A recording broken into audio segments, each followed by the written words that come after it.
effects. Flex, the livest one in the section. Fit the runner, boy, you nigga, no question. You would run a motherfucker high stepping. Hey, you never had a big enough weapon.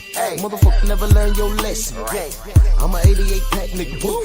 I'm a 88 pack nigga, boo. I mean, day walking, drink blood, fangs out, full moon, motherfucker change like a hoe, nigga. I'm just a nigga from the hood trying to stack a little cheddar for the money.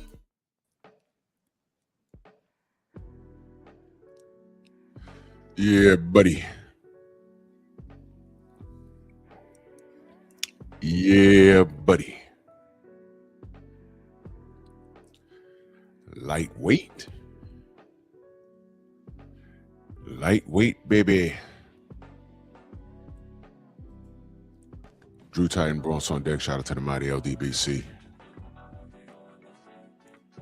Do y'all know what today is?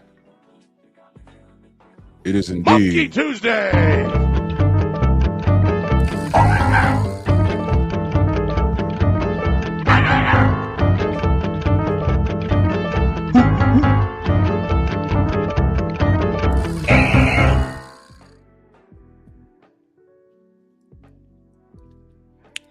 Come on in, smash the like button.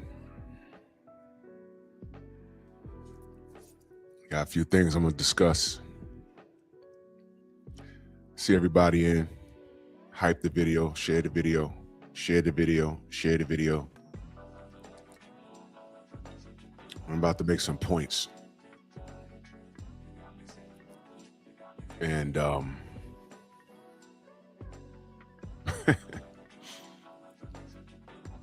want the YNs, or the grown adolescents with YN mentalities, I want y'all to pull up and have a seat. I'm gonna show y'all something. If y'all are open to having a conversation or open to learning something, you know, see the problem with these kids today, or these adults that aren't fully developed mentally. The problem with y'all today is that you're afraid to admit when you do not know something. And when somebody who does know what you don't know points out a discrepancy, a disrespectful one at that, y'all have used this term called hate. You don't know what hate is. That's why I asked these clowns, do you hate yourself? Y'all have no idea what hatred is. Y'all have no clue. Y'all have no clue. And what's wrecked is you don't even want to listen. Your ego prohibits you from accepting when you have something wrong. I've seen these clowns literally get on my platform and lie. I repeat, lie about their association with professional boxers or their teams. I put out that short video. Listen, there's some comedic value behind that, but y'all do understand that that's sad. That was a grown man lying about his association with a fighter that he's infatuated with. Do y'all understand that that's like that is a tragic and ridiculous thing to do? That fella's at least in his 30s. And I let these people onto the platform so y'all can hear them. We're not exaggerating. We're not making this up. This is a real thing. And this is what we deal with. And then, you know, you got other men, grown men with multiple children from multiple women that get on a platform and will argue you down in defense of a fighter. And we're having two different conversations. All we want is for that fighter that they idolize. That's what it is, because these are grown men idolizing fighters. We're talking about the sport. They're talking about something else. They idolize this guy to the point where they will argue you down and don't even know what they're fighting about. And in the same breath say, well, I'm a casual. So what are you fighting for? because you're talking about something else. I'm talking about the sport. I try and keep it simple over here. This fighter gets this praise. He has contemporaries. All we want to see this fighter do is clean up on aisle 6, clean it up. And I hear excuses for these fighters not doing what they do, what they're supposed to do. And when we call out the discrepancies, we're met with a lot of resistance, and it makes zero sense. That's where the homosexual allegations come. That's where that, because it's like, what else is it? What are you talking about? He beats everybody around him, and all we're saying is fight him, and then you tell us that he doesn't have to do anything? What? Of course he does. He chose to be a fighter. So if he's not doing what he's supposed to do, what are you idolizing? Braided hair, chrome hearts, tattoos, greasy hair. And as a grown man, we ask, what's that about? Now, I'm going to point this out again. And I see y'all in it. I skipped the roll call this morning. I see everybody. I needed to get to this. What better day to do this than Monkey Tuesday?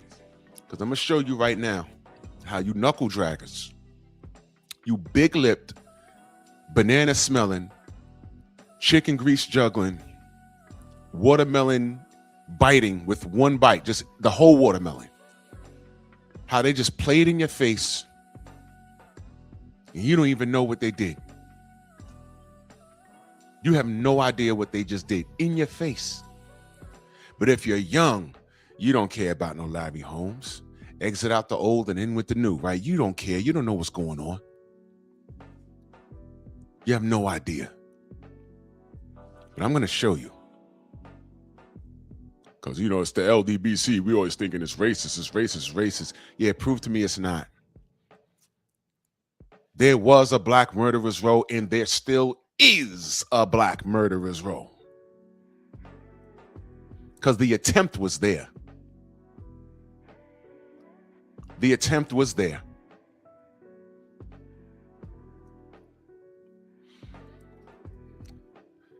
I told you guys, this Inouye kid, I already saw this before.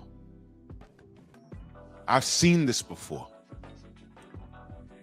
Drew, what do you think about annoying in the way? That's what I call him, annoying in the way. And I said, whatever. Well, what are you doing? What do you mean? He's collecting belts, and I'm like, okay. Yeah, all right. Talk to me when he hangs up his gloves, and I'll evaluate him. Don't ask me about his place in history right now. I'm not doing that. I'm not. Oh, but he's a champion at 105 and 110 and 115. But okay, there's 3 pounds separating all of those weight classes. Those guys could starve themselves to make 105 and then eat a turkey dinner and be 115 the next day. I don't care about, I really don't. Don't tell me that this guy's great and you don't know anybody that's fighting down there. Please stop. Please stop. But did you ever hear me say he's trash? Go ahead. Tell me that you heard me say, yo, Inouye's trash. Tell me. I never said it. I'm hard pressed to say that about any fighter. You never heard me say it. My brother Trill Will in that super chat, much love. He says, show love where you get love. Salute, big bro. Keep teaching. I'm on the job. Salute to you. Stormy, I sent you a link, brother, if you have time.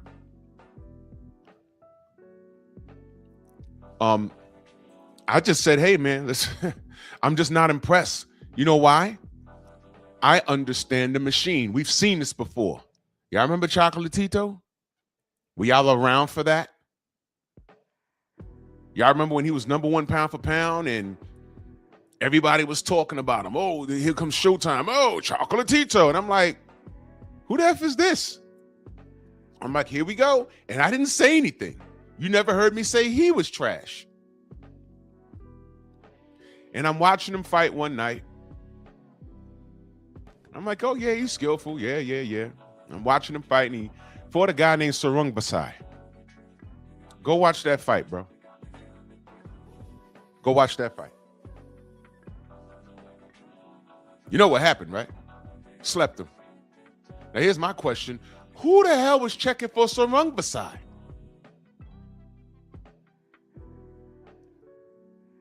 Let me talk to the knuckle draggers, because the others I don't care. Let me talk to you dark skin. Let me talk to you darkies. Y'all are so quick to hop on these bandwagons. Y'all don't even know why.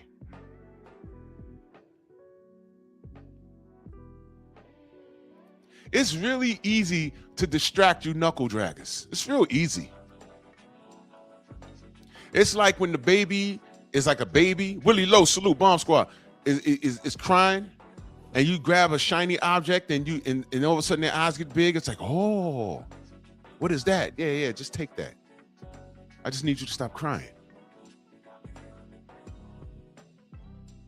See what I mean? That's y'all. Y'all are easily distracted. Easily distracted. Easily. And then they feed you these statistics and you regurgitate it. You don't even know if this is true or not. You don't know. You can't just tell me any old thing. You could mention it and I'm like, okay, let me get back to you. I'll look it up myself. And they do this with black statistic all the time. Didn't Oprah Winfrey made a 35-year living off of degrading black men to the point where when the information became easily accessible, she couldn't lie about it no more. You remember when black fathers, black men are either dead or in jail? We knock up chicks and don't stay home.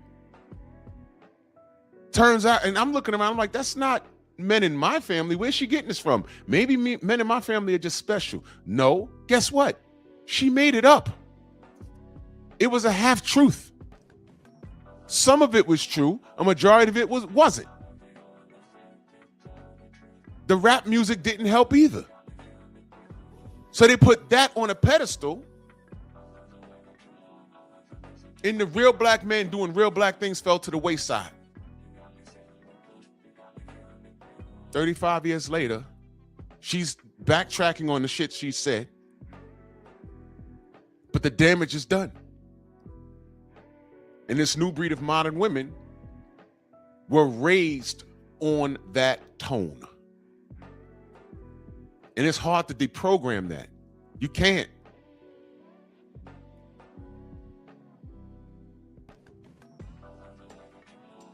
I have friends that went to war. And the ones that made it home, they told me some weird stuff. I couldn't believe what I was hearing. They said, yo, do you know we had to watch children when they walked by our Jeeps and stuff? I said, why? They had guns? He said, worse, they had bombs on them. They would walk up to us and hug us and then explode. I was like, what?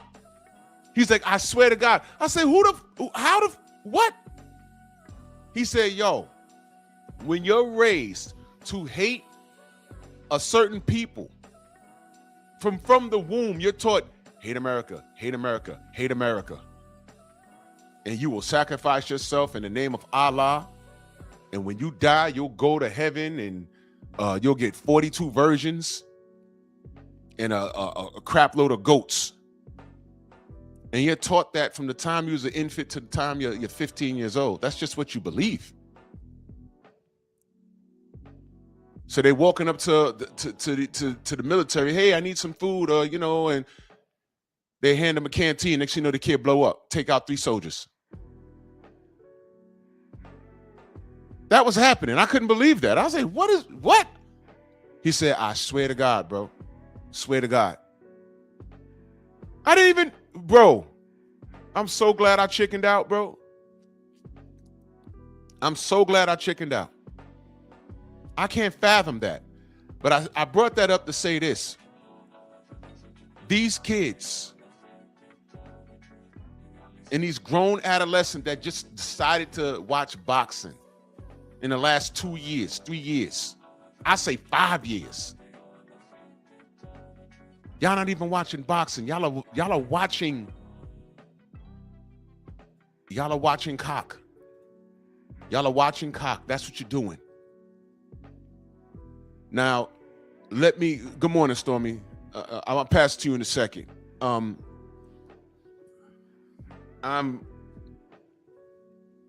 My point that I'm making to you this morning is that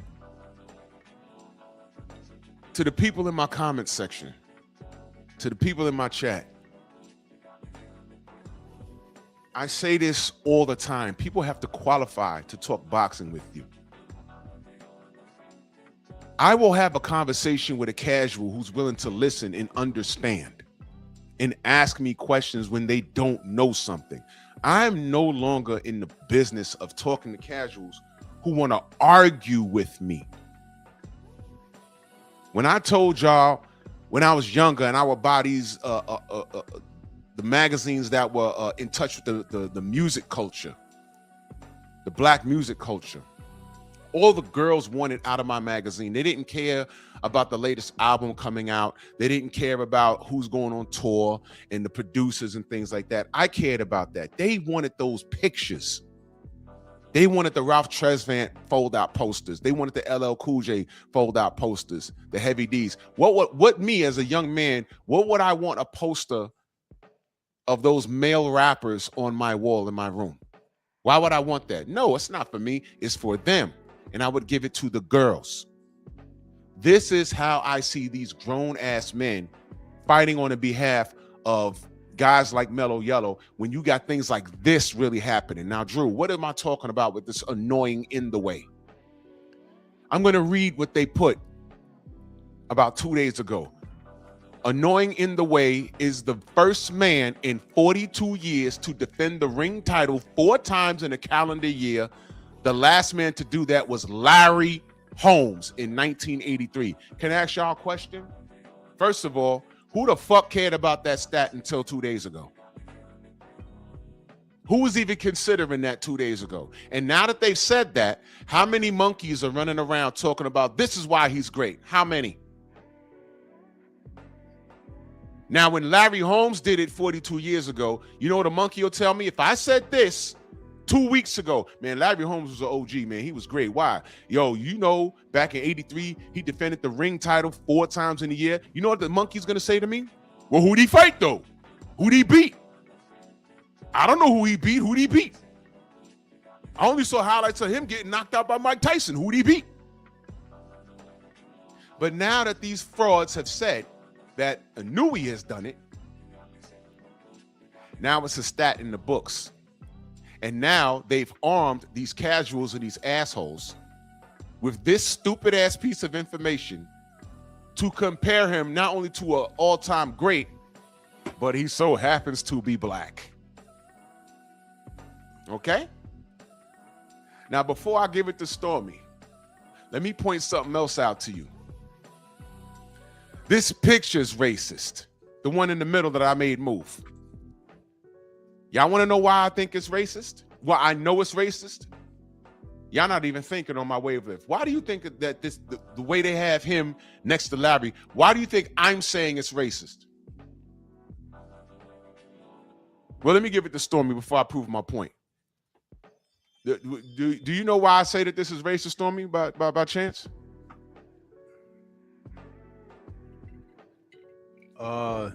This picture, your animated picture, why it's racist? Yep. See y'all in the chat. Y'all are thinking. I like y'all. Y'all knew right away.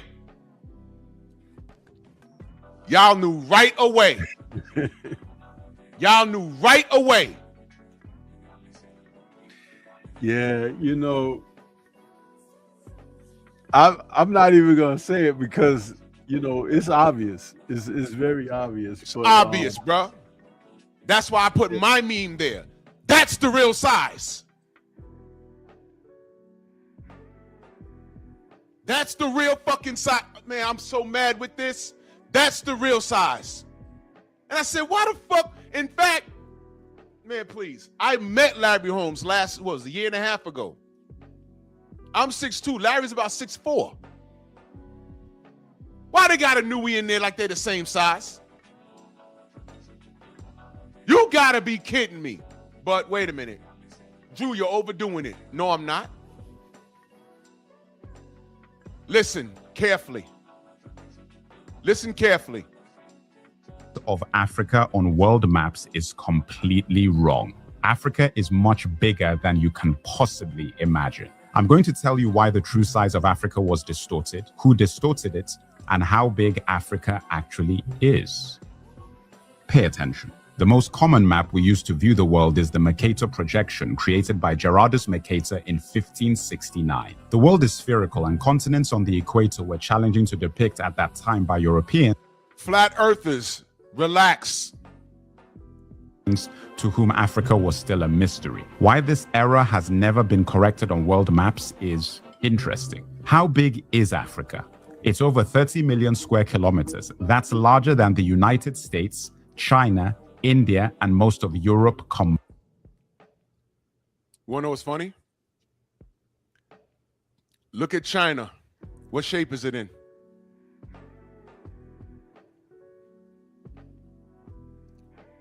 Why the fuck did they put China in the United States of America shape? Y'all know why. Y'all better wake up.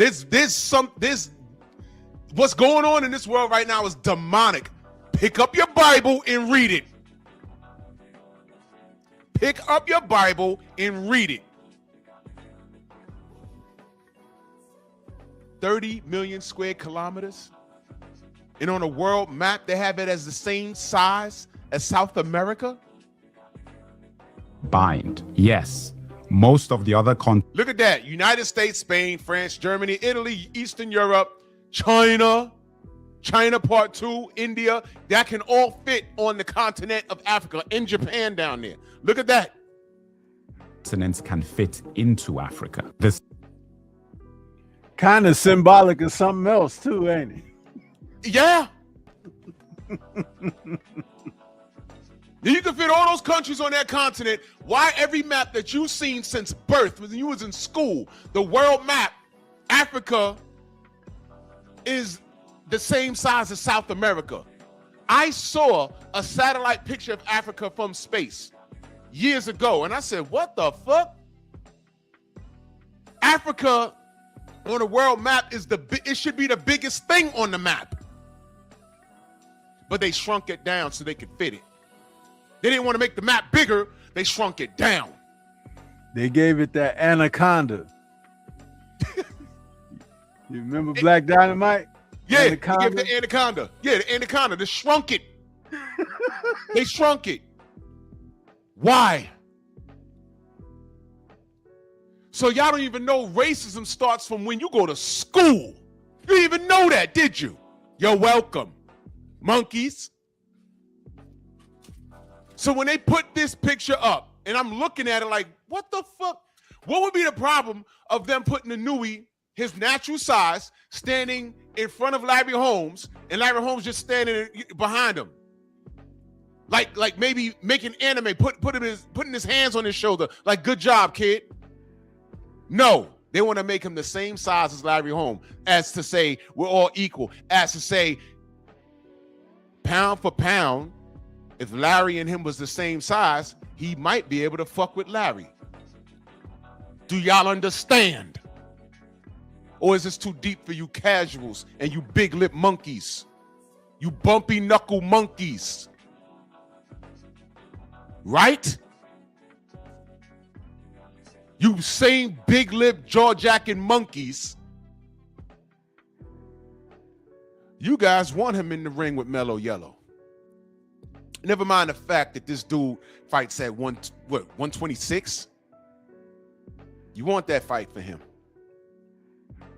Now watch this.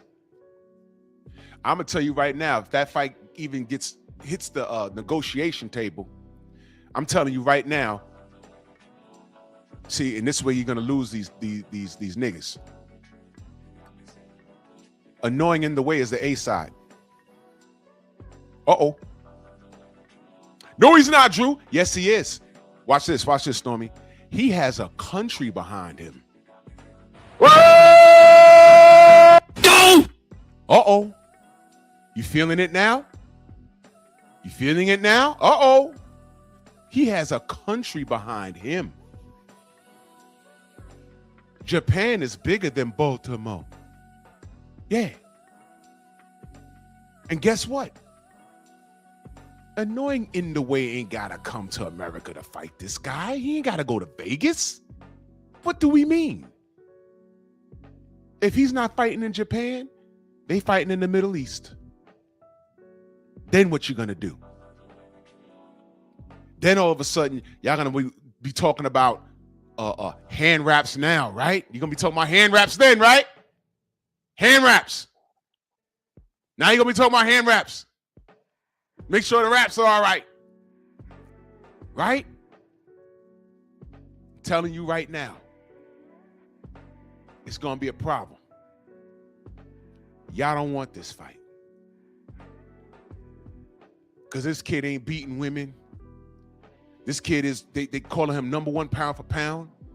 Then all of a sudden, when they start throwing all of his accolades in y'all face, what's going to be your argument? Y'all don't have an argument now because I'm pointing out the truth about this kid. So y'all want to fuss with me because it's personal. I understand. But now, when that ball is in your court and the shoe is on the other foot, you're going to have a problem. And I'm calling it right now. If that fight becomes a reality, he's going to beat him. He's going to beat Mellow Yellow. He's going to beat him. Ain't no way.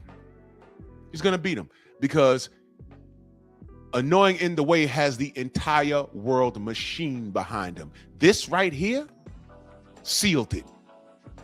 And this is why I don't fuck with this kid. This is why I didn't fuck with Lomachenko. This is why I didn't entertain no Chocolatito bullshit. I didn't entertain it. This is what Triple G, I didn't entertain it. I knew they couldn't wait to do. They were trying to find something to put this kid on our level. And I'm talking about black fighters. I don't care about those booger weights. I don't care about anything. They needed something to put him on our level. I don't hear them talking about, hey, man, Gary Russell, 126. So, I don't hear them talking about that. Somebody dug up this stat, and by the way, we don't even know if this is true. I haven't researched it yet. Because they say a lot of weird shit. They couldn't wait to put this kid in a category where he could be compared to a black fighter. And y'all will never understand why this right here is a spit in the face. You casuals can't tell me anything about Larry Holmes. But because these guys say it, you take it as true. The continent of Africa is the biggest continent on the world map. Larry Holmes is 6'4". Annoying in the Way is about 5'3"? And in this picture, he's bigger than life. Standing right next to an actual all-time great. Larry Holmes has been in there from the likes of Mike Tyson to Muhammad Ali to Ernie Shavers 2 times. Who the fuck fights Ernie Shavers 2 times? Here come the casuals. Who's Ernie Shavers? Man, shut up. He did it twice. I don't know how this man got up when Ernie Shavers hit him clean. Back then, getting hit clean by Ernie Shavers was equivalent to eating a clean right hand from Deontay Wilder. The difference is Larry got up and watch this. Stormy, wasn't that like round 14? What round was that? I think that was like round 7 or 8. 7 or 8? I don't remember. And he finished the fight? Yep. Y'all have no idea. Y'all have no clue. Ernie Shavers was punching like George Foreman, bro. Y'all have no idea. Larry ate that, and the fight was supposed to be over. Larry got up and finished the fight. Mind you, he was fighting when it was 15 rounds, bruh. Get the foot, man. Stop it, man. There is no comparison. Now, I'm going to research this stat. But my thing is this. I wasn't thinking about this stat at all. But now it's a stack. And now the annoying in the way fans, now they have something to hold on to. And now when you challenge them on this, they're going to make the comparisons. Well, how many times was Larry undisputed? And who did he beat in that 4-year calendar? What was their resume? What was their... Man, shut up, bro. I'm not having this conversation. That's why I'm killing it this morning. Larry Holmes was a heavyweight champion. And if you fought 4 times in a year as a heavyweight champion, that's something to be honored for. You can't tell me who Larry fought in that calendar year. I can't tell you who this man beat to become undisputed. Because no one cares. This kid is built. Stop sick and duck. Todd French in that super chat, he says, Cook, Drew, this dude not only was stacking, that's one thing, but he was double stacking. How has non-moral ethical conduct being accepted these days now? Wow. Larry never stacked. Larry never stacked. This dude was double stacking, y'all. I ain't even getting to that. I ain't even getting to that. He was told about stacking, and he went down there and tried to do it anyway, and then magically he don't get no KO. But he don't get no KO when he didn't stack, but he sure did get a lot of praise.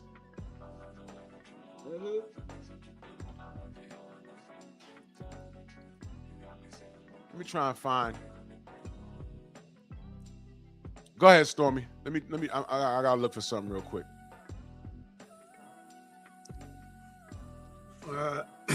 I don't know what you need me to comment on.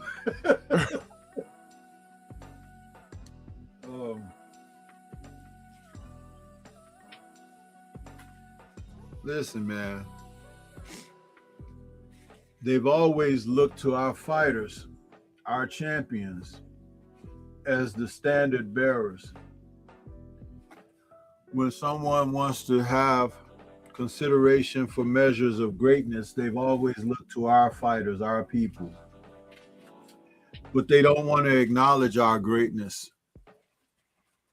But anytime they seek to tell you someone is, they grab one of our fighters and tell you, oh, I haven't seen anything since the likes of so-and-so. Yep. They never go to their own fighters of their own cultures and ethnic basis. Never. Never. I've been talking about Bam Rodriguez being one of the best Latin fighters I've seen since Salvador Sanchez. I've been the only one to say anything like that. Now, there's another fighter who was equally as good in regard, but I went to Salvador Sanchez on purpose because I just wanted to see if people would pay attention. And guess what? They're not. Mm-hmm. Because the other fighter that I would consider would be Ricardo Lopez. They don't even know who that is. But this is when you study the sport, when you research for yourself and find out. It's unfortunate that Salvador lived a short life because he passed away tragically in a car accident, and he was only like 23 years old.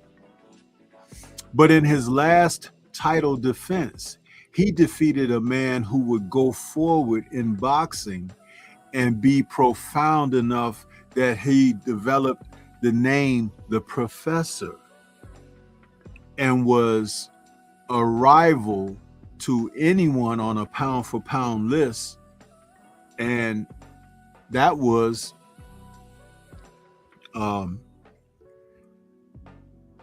the fighter that people would measure by when you talked about Salvador, because he was no longer around.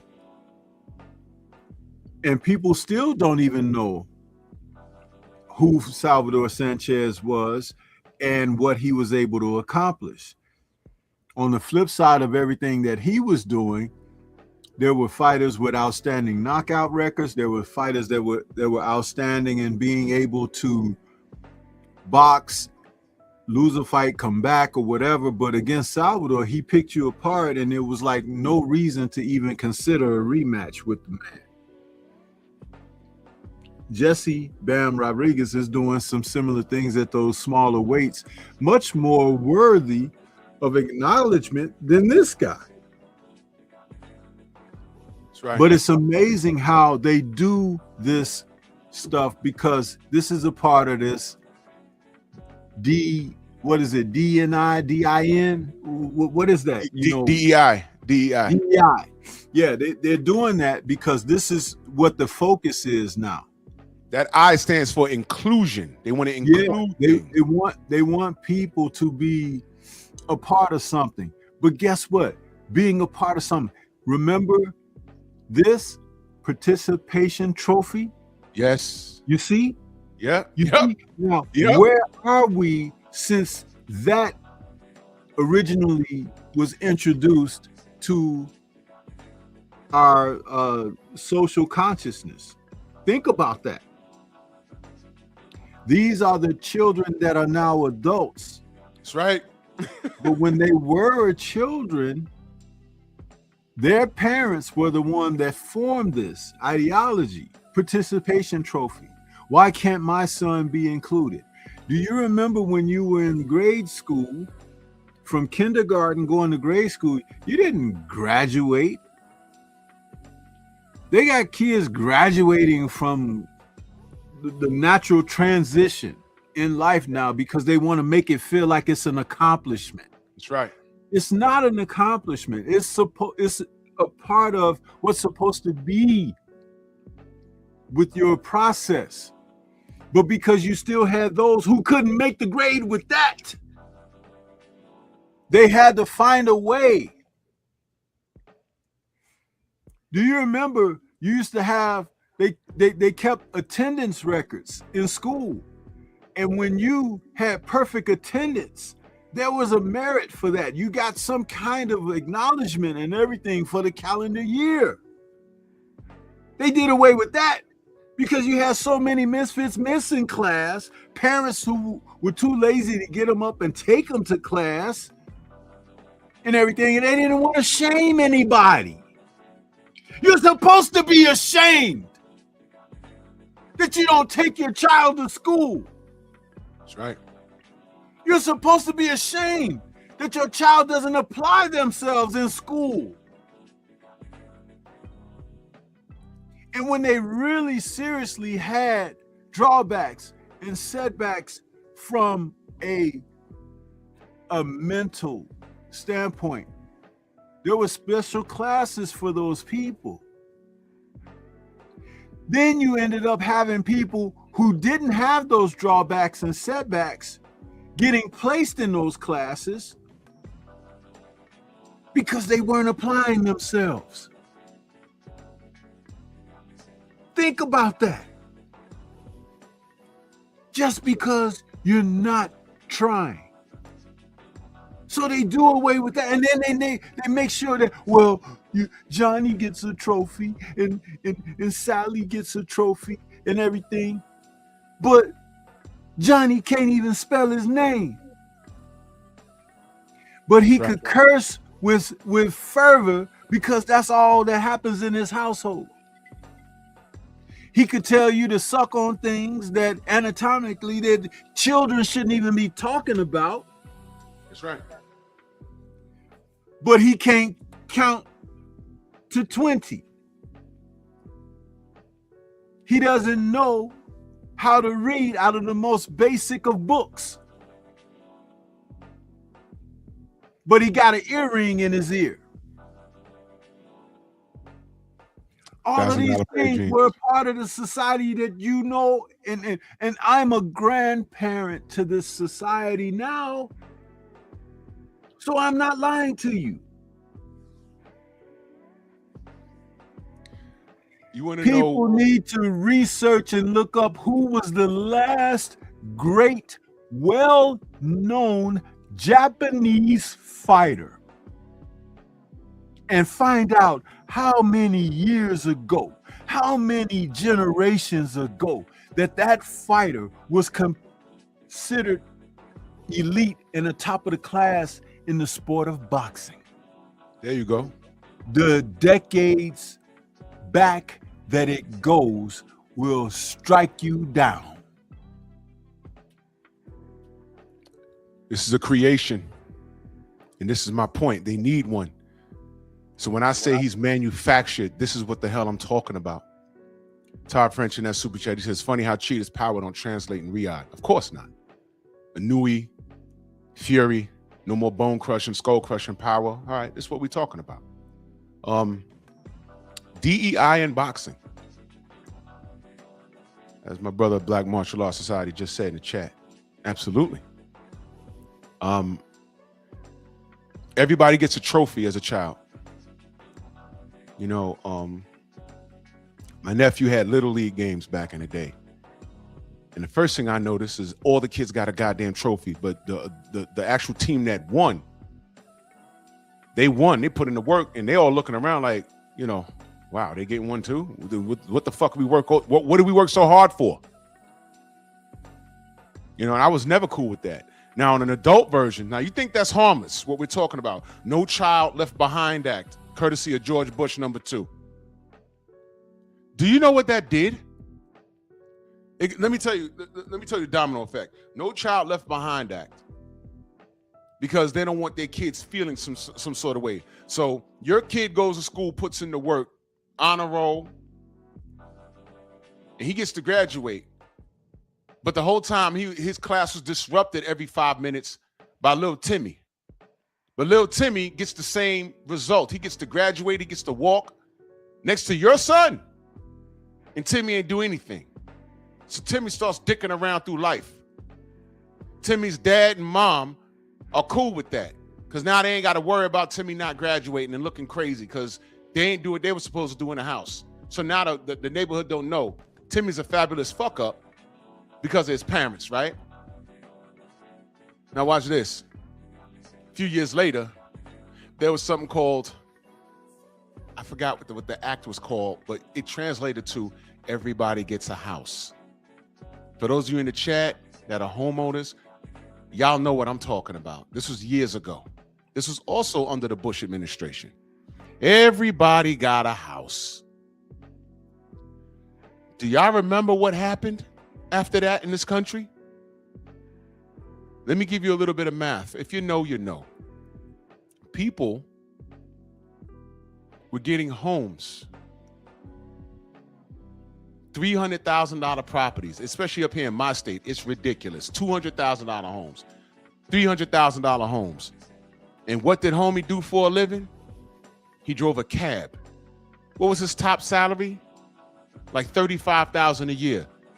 If you know math, there's no way you're making $35,000 a year and you should be getting a credit. You should be getting a home at $300,000 a year. The math ain't mathing. The bank is not making their money back off you. Off of a home loan. They're not.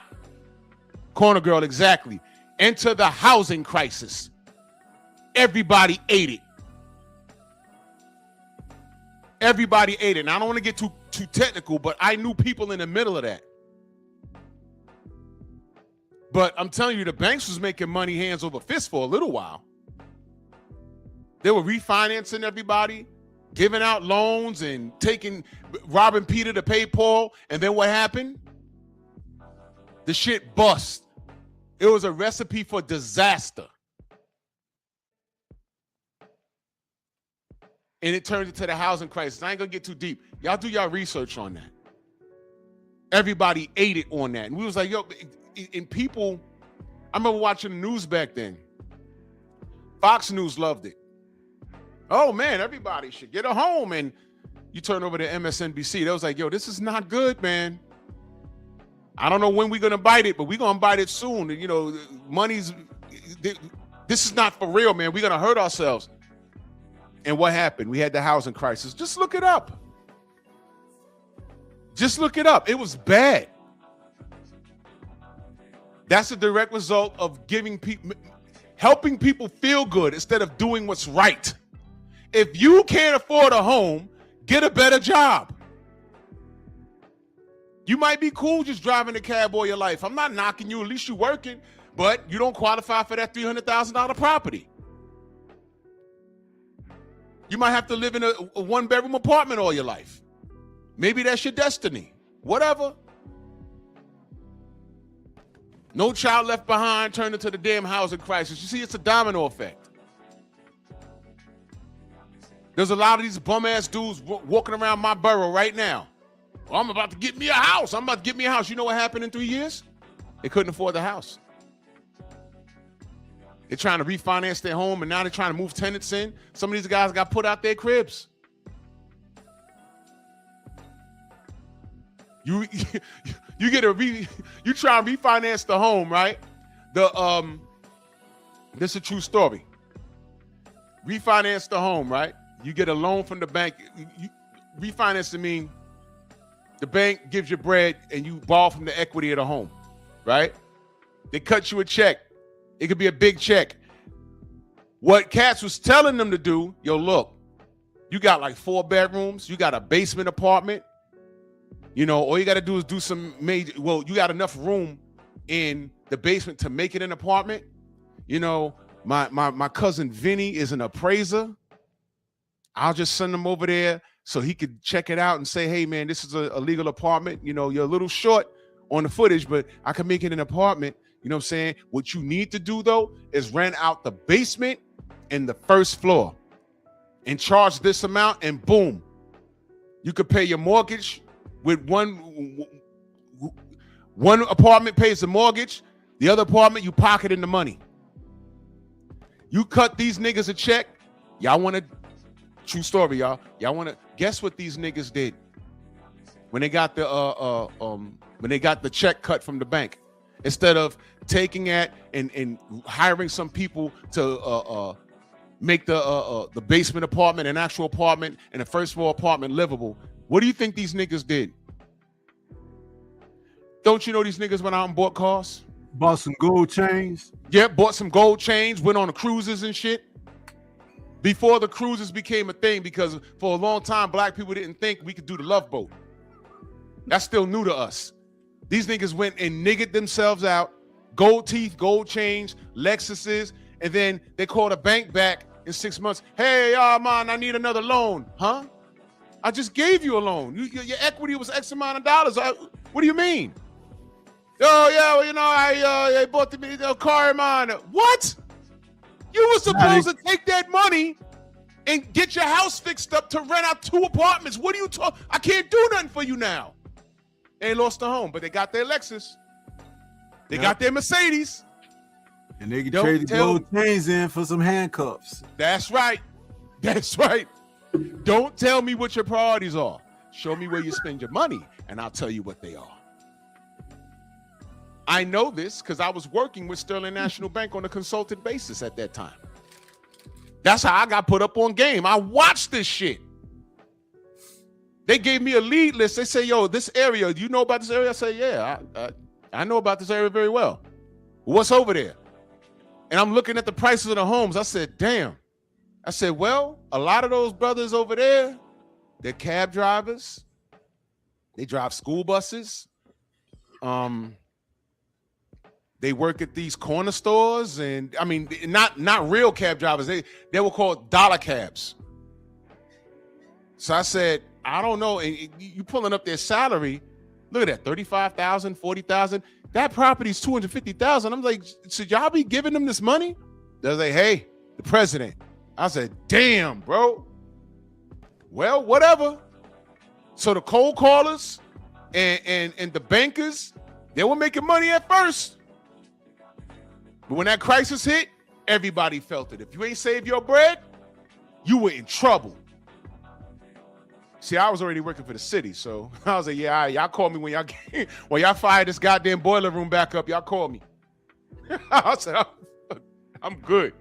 Fuck that. Todd French in that super chat, he said, also, would I be wrong for stating that a true evaluation of a fighter should be in Riyadh season in Riyadh, as the conditions would be close as equal as a playing field. Well, I know what you're saying, Todd, but you know what the haters are going to say?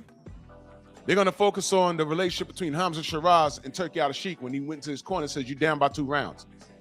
They're going to focus on that. I say, F that. I don't care about that.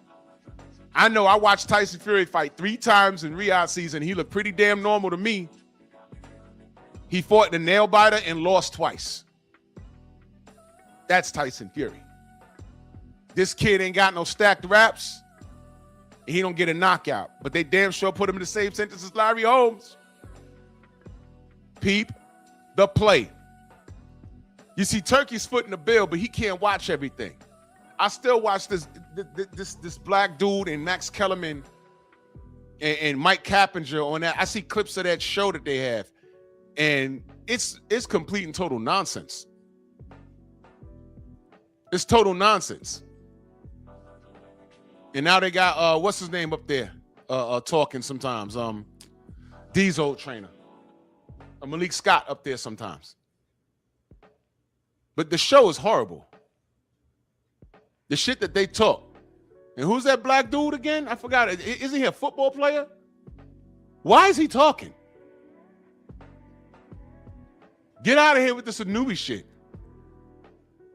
Get out of here. Yeah, Isaiah, the PPP loans, man, please, man. All these scams. All of this because people don't want to work. Everyone's looking for the latest scheme. People going to jail over those loans. It's called a loan. I don't want no loans. I got A1 credit. You know what I mean? Every other day, people offering me all kinds of cards with like $100,000 worth of credit, $50,000. I don't need that, bro. My credit was trash 25 years ago. It took me a long time to get it right. I'm not perfect, but it took me a long time to get it right. Is that dude, Marcellus Wiley? That's him? I don't even know who homie is. But they got to have somebody on there that's just, doesn't know what he's talking about. And then you got Cappinger, who's been lying to us from day one, and Max Kellerman, who's been assimilated. He's been caught in several goddamn lies. I'm not listening to nobody that told me once upon a time that Gennady Golovkin was better than Marvin Hagler. Right off the bat, please stop talking to me, bro. I don't want to hear it. Y'all remember the Gennady Golovkin thing? Dogs, I was on Facebook at the time having full-blown arguments with people. Like, no, he's not on the same level as Marvelous Marvin Hagler. What are y'all talking about? Get out of here. Golovkin couldn't even beat half the people on his resume. What are you talking about? Oh, well, I don't know anybody on his resume. Man, you're also 20 years old. YouTube and highlights don't cut it, man. Check this out. Check this out. Golovkin was as great as Marvin Hagler, right? Okay. Well, you remember the statement about we can whoop anyone from 154 to 175, right? Yeah, I remember that. Okay. But there was one fighter in particular who said, okay, I'm your Huckleberry. Come on up here to 168. And then what'd he say? And let's get it on. But check this out. That fighter who made that remark was never equated with Marvin Hagler, was he? There you go. There you go. And what was said when the fighter invited him to the ring? What was said? He was too big. Stop bullying the smaller guy. That's what he said. That's what was said. And what did the fighter Golovkin, what did he say himself? He said, no, he's too big. No, not today. He's a good boy, but not today. No, he's too big. But you ready for Marvin Hagler, though? Right. Fuck out of here, man. Then they told SOG, stop bullying the smaller guy. Go up and wait and fight the killer, the crusher. He didn't bat an eye. He said, you know what, Lil G, and mind you, Andre Ward gave Gennady Golovkin that name, Little G. It wasn't us. He said that shit. He said that shit. And he said it on Twitter. He said, all right. He went up and fought Sullivan Barrera. I watched that fight. He beat Barrera's ass, knocked him down and everything. And then fought the killer, not once, but twice. He beat him the first time. Y'all got mad. Got up off the floor to beat him too, by the way. Beat him the first time and y'all got mad. Ran it back and stopped him, and then y'all still mad. Told me, oh, he hit me low. No, he didn't. Those were belt line. Those were belt line punches. And Kovalev is weak to the body, period. Stopped him. Now what y'all got to say? I say, man, Andre Ward, he's all-time great. No, he's not. I said, well, he won the Super 6. Oh, that was 1 million years ago. Well, you know it was 2 million years ago? Gennady Golovkin and Vasily Lomachenko's amateur career. Because I swear to God, when these Europeans come over here, they come over here at 30 years old, and they say, oh, they got 1,000 amateur wins. You've been beating on 15-year-olds for like 3 years. And then you come over here, and that's the first thing y'all throw in our face. Oh, he's an Olympian. And he got 1,000 amateur victories. I don't care. Andre Ward fought in the Super 6, and he won. And he was in there with some decent guys. And he beat them. And he won. Don't downplay that and then talk to me about no goddamn amateur career. I'm not listening to you. I'm not listening to you. You guys are ridiculous. This is why I can't stand y'all. This is why I can't stand you. And then you want to say that Golovkin is on the level as Marvin Hagler. These dudes can't. They were waiting. They want this kid to be accepted in history. So, you know why? Because he's rocking the brand of Riyadh. This is the marketing part. And I get it, but I'm just not falling for it. How do we make this kid acceptable to the American public? I say let him do it organically. But the reality is nobody in America pays attention to those booger weights. That's just the reality. I'm not paying attention to this shit. But if he's doing things down there, that's great, fine. But he'll never be a rock star here in New York or in Chicago or in LA or in Texas. He just won't be. Unless somebody has unless he has a rival that's American born that can get the size of a pygmy. Those dudes is little. That's it. He will be acknowledged, but when you try and force feed us this bullshit, that's when I put up the resistance and have to call these motherfuckers out on it. This is ridiculous. They have him in here the same size as Larry Holmes and saying that he accomplished something that Larry Holmes did. Larry Holmes is one of the most disrespected boxers of all time. Look it up. Y'all don't know about the Jerry Cooney rivalry, and Jerry had nothing to do with that. It was built off of race. That was all Cooney's management and Don King's management. The fighters had nothing to do with it. Him and Jerry and Larry are friends to this day. But Larry was disrespected, and you know the kiss of death was with him when he said, Rocky Marciano couldn't hold my jock strap. That was a kiss of death for him. White America hated him for that. Because at that time, white America still held on to the hope that there was somebody that could dethrone a black champion. That's why they built off of Jerry Cooney. That's why they tried to get behind Tommy Morrison. And shout out to Tommy Morrison because he openly said out loud, I'm no great white hype. I'm not trying to be that. So salute to him. And the Duke was pretty good. He didn't win all his fights, but he was pretty good. He could fight. He was a quality guy. But he didn't pick up that mantle. He didn't play that shit. So shout out to him. But Larry Holmes, Larry Merchant was one of the people that disrespected him, had nothing good to say about him. I watched these things. Larry Merchant would disrespect Holmes. I seen him disrespect B-Hop. He disrespected Roy Jones. But Ricardo Mayorga get in there and go upside Vernon Forrest's head and smoked a cigarette inside the building, and he said, "We toast you," while he was laughing. But that went right over your head. You see casuals, don't talk to me ever. My brother Scott Lennon in that super chat, salute to you, brother. He says, big up Drew in chat. Hope you all had a wonderful Christmas and have a blessed 2026. We plan on it, brother. Thank you. I hope you have as well. Thank you so much, good brother. Thank you so much, man. Thank you, thank you, thank you.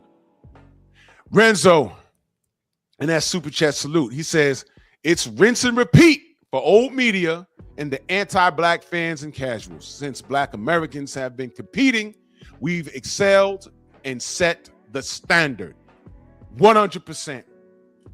I'm gonna and they could not wait to do something like this. I knew they were going to do that. I said, you know, he's going to do something. And I said this kid's going to do something, and they're going to look for that to compare him to a black champion.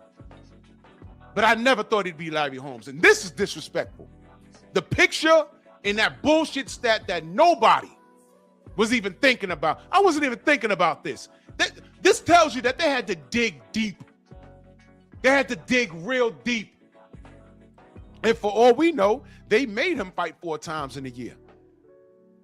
Why did they make this fight literally the last week of the year? This was the play.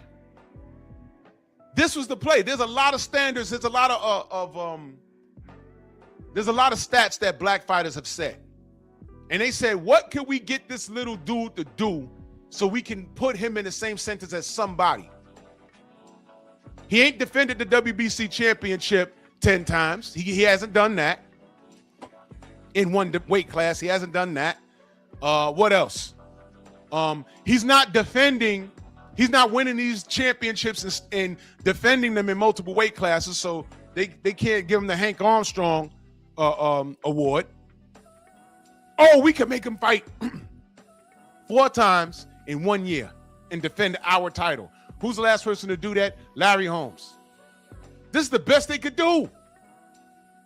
And now let's flip that on its end for a moment. Mm-hmm. Now, he's fought 4 times this year, right? Yep. But nobody really gives a shit, right? Right. But there are other fighters who are supposed to be way ahead of him in the sport. Let's use someone like Shitty Cuz, for example. Uh-huh. Why is he only fighting every 8 months or so? Now, Tank Davis, whom you got a weird fan base out there who really loves that guy. Why is he not fighting more often? Then you have other fighters who want to fight more often, but then the other fighters around them won't get in the ring with him. There you go. Now, the play is this, so that people like this can have a place in the sport. DEI. There you go. You see, I can give you a mirage that comes across as a real ship sailing on the water. But to be honest, is merely a lifeboat struggling to stay afloat. Because if I hold up and bind all of these other forces and elements so that only that lifeboat can be seen on the waters, then that gives the impression that that's the only thing sailing, huh? There you go. Think about this. There's a lot of analogy. There's a lot of metaphors going on with what I just said. But I put it that way because I want you to think about what's happening.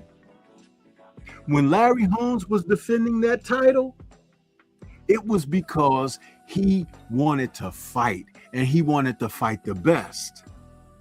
And people at that time were lining up because they wanted a world title shot. They wanted to be in there and try to win. And some people thought, even in the infancy of his reign, that he still wasn't that good and unproven. That's right. But he continued to win and win and win and win. So he established himself. But look around us. In the scope of boxing of today, there are only a handful, and we continue to say this on a regular basis, a handful of men who have that type of determination. But the rest of it is being controlled, people. That's right. Al Heyman told the negotiating parties of Errol Spence and Terrence Bud Crawford, I'm not letting anybody touch this fight. That's what he said. Why? When it was the best fight going at the time. It wasn't about him not wanting Errol to lose the belts to Bud, or for Bud, if he happened to win, he wouldn't have any options on Bud. It was that whole thing about control and manipulation, which is exactly why when I pointed out the fact that he sent Prince Charles Martin over to the UK to fight AJ for $9 million, when he could have done the same in-house bull crap that he did a couple of years later and had Martin fight Deontay Wilder, who was the presently reigning heavyweight champion of the WBC, and had a unified title in-house. You see, this is control and manipulation. But to the common casual, it may not make sense. But when you really understand and you break the sport down, you can see what's happening. The DEI is real, people. And then you give people like Tyson Fury an opportunity to get access toward titles, and look at all the nefarious play that comes into it. Even cartel leaders now have a way in. All of this is not good. But you want to rail against people like DHP. You want to be disrespectful for people because they're not from your country, like that young man Opataya over there out of Australia. Yeah. All of these things you're witnessing, and there's no one getting a benefit out of it except for the people who are controlling. Bob Arum said, boxing fans are like rocks. You can kick them in any direction. That's right. And you allow yourself to be made proven of his statements. Also, to go backtrack to a moment about Larry Merchant, Don King and his so-called horrible his reputation, that was put out there by Larry Merchant. And people picked up on it and they ran with it. Think about this for a moment. Oh, Don King is a horrible promoter. He does things to fighters that, he robs them and this and that. Haven't promoters been robbing fighters forever? Matter of fact, let's talk about Bob Arum and one of the greatest fighters in history whom he robbed. But you never heard Larry mention that, right? Never. That Muhammad Ali's boxing promoting program was stolen by Bob Arum. And he never spoke ill of Bob Arum being a crook, did he? Never. But he was the one that was investigated by the feds, right? Sure was. So it's interesting, like you said, old media, certain parties who have a voice. And at that time, Larry Merchant's voice was very prominent in the sport of boxing. He was the one that's the cause of villainizing Don King.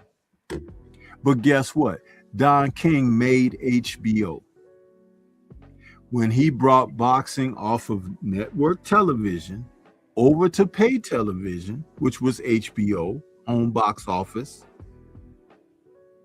And they were doing such great things that Don King said, I'm sick of Larry Merchant. I'm going to create King Vision and I'm going elsewhere with my promotions. That's right. And that's what happened.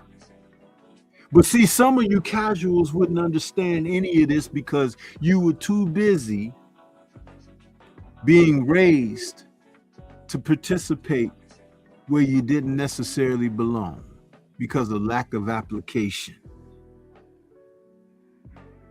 See, I can say these things. I've seen, I've been around, I've experienced, and you know something else? That's not even something that I really talk about. But it probably amazed the hell out of you that I've been able to say what I said in this moment, in instance, because I'm aware.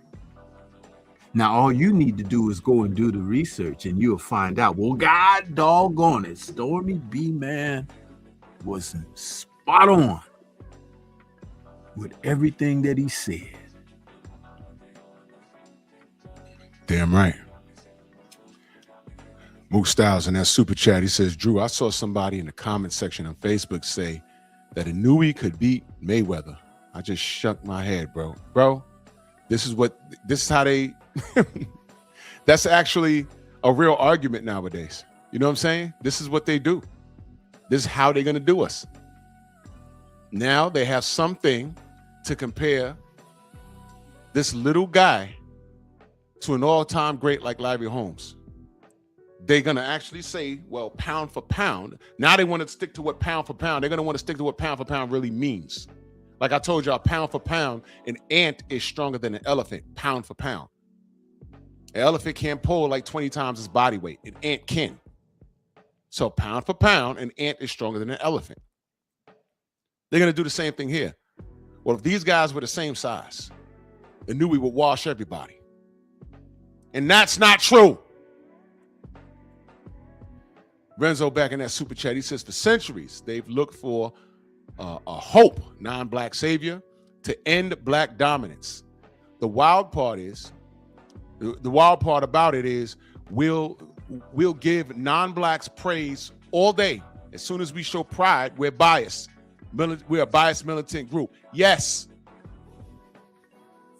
And that's why they don't like the LDBC. That's why they don't like us. We hold everybody accountable. We call it how we see it. We support people that are putting in the work. And we got outside entities that don't know who we are and what we represent and why we even exist. They don't even know. And they'll put LDBC in their name, like this fool, James Franklin. The liar, the grown-ass man who's a liar. Capital L, liar. He's supposed to be some sort of the latest LDBC killer. Nigga, you don't even know why we exist, dummy. You want to run around here buff nuts. Your shoe shining balls. You don't know why we're here doing what we do. You have no idea why we even came about. That's why the industry knows who the hell we are. Because we set the record straight, dummy. This is ridiculous. Is your favorite boxing channel talking about this? Because this is a real thing. You know when you'll talk about it, like I said about an hour ago, when they start talking about, hey, I think he could compete with Tank. Tank's camp already said. When they asked him, who would you want to fight next? Who's his trainer name? The head trainer, not Cal or Kenny, the other guy. He said, I like the monster fight, the Japanese kid. I said, here we go. And y'all don't even realize if that fight's even a reality, y'all are gonna be the B side. And watch how y'all get treated. Watch how y'all get treated. And watch them say, yeah, it'll be a Riyadh season event. But I think Tank needs to come to Japan. Then what you gonna do? Tank's the A side. No, he's not. He ain't fought all year long. The last fight we saw him in, it was a draw. But the last time we saw Inoue, guess what? He he accomplished something that the great Larry Holmes did. You see how it's going to hit you in the face? You see that? And all of those fans, the Europeans, the Japanese, all the Asians in America, you need to go over there. He has a country behind him. Why can't you go on foreign soil? Devin Haney did it. Uh-oh. He gonna take his little Mellow Yellow, gonna take his yellow ass over there. He gonna stack those raps. He gonna punch. He gonna punch Tank's shit out, and I'm gonna laugh. Mellow Yellow fans, y'all leave this kid alone. Inui, leave him alone. Cause at this time, he's the A side. He gonna tell your dumb ass, hey man, catch weight 128. Tank, all you got going for yourself is the answer no. Stay away from this kid, because the fix will be in for you, and I ain't defending you. Nope, you already know. If this shit's a reality, nope. I'm like, yo, look, y'all heard me say stay away from this little motherfucker, right? Y'all heard me say that, right? Tank, stay away from this dude. Because you ain't gonna be fighting him in the ring. You're gonna be fighting the whole system. You're gonna be fighting. Yeah, ask Nonito Donaire what happened when he went over there. They lost his gloves. This motherfucker stacked his raps. All kinds of shit happened. What the fuck do you think they're gonna do with your tattooed black ass? They don't care how slant your eyes is. You ain't them. They're gonna make an example out of you, nigga. You monkey. What y'all know about this right here? Ernie Shaver is one of the hardest punchers in the history of boxing. Now Holmes isn't able to move off himself now. But boom! When I tell you the fight is supposed to be over right here, Trick in the building, salute. When I tell you the fight's supposed to be over, this is a heavyweight bout. Both of those men are over 200 pounds, and he just ate it. The fight was supposed to be over. My pops said I got up and out there, because Larry Holmes is my pop's favorite fighter. My pop said I said, what'd you do when this happened? He said, I got up and I walked towards the TV to go turn the channel. He said, oh man. And he said, I let it run and this happened.